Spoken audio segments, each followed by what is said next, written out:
உடைஞ்சிட்டா பக்கத்து என்ன கடை இருக்கலாம் பாக்கலாம். டெம்பர் உடைஞ்சு போச்சு, பக்கத்து எந்த கடை இருக்குன்னு பாத்துட்டு ஒட்டலாம். இங்க வந்திருக்கோம்னா டெம்பர் கிளாஸ் ஹெட்போன் 50 ரூபா தான் போட்டுருக்கு. சீப் அண்ட் பெஸ்டா இருக்கு. 50 ரூபா ஓகே. அதனால இன்னைக்கு நம்ம 50 ரூபாய்க்கு டெம்பர் கிளாஸ் ஒட்டிடலாம்.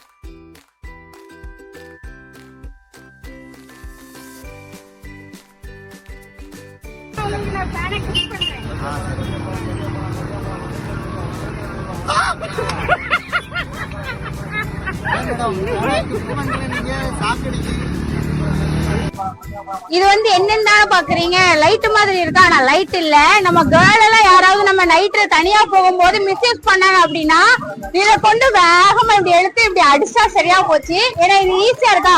ஏன்னா சில பேருக்கு தெரியாது இது என்னன்னு, குச்சி மாதிரி இருக்கு, நம்மளுக்கு சேஃப்டியாவும் இருக்கும். லைட் மாதிரி இருக்குதா, அதனால உங்களுக்கு கேர்ள் எல்லாருமே இதை வாங்கி ஒண்ணு வச்சுக்கோங்க. இந்த கடையில எல்லாமே இருக்கு. ஹெட்போன் 50 ரூபா, இந்த கீ செயின், ஆன்லைன் ப்ராடக்ட் எல்லாமே இருக்குது. இந்த சைடு எங்க இருக்குன்னா சுசிபல்க்கு ஆப்போசிட்ல தான் இருக்கு. சுசிபல்க்கு இருக்கு, அதுக்கு ஆப்போசிட்ல நம்ம நியூ பஸ் ஸ்டாண்ட் பாலத்துல இருந்து நேரம் எட்டயபுரத்து ரோட்டுக்கு போகும்போது இந்த கடை இருக்கு. ரோட்டு கடை தான். இன்னைக்கு டெம்பர் ஒட்டியாச்சு, நம்ம கீழே விழுந்துச்சுல்ல, அதனால இந்த கடையில வந்துட்டு டெம்பர் ஒட்டியாச்சு. சரியா, நீங்களும் வாங்க, சப்போர்ட் பண்ணுங்க இந்த கடைக்கு. நம்ம சேனல் எப்பவும் போல சப்ஸ்கிரைப் பண்ணிக்கோங்க.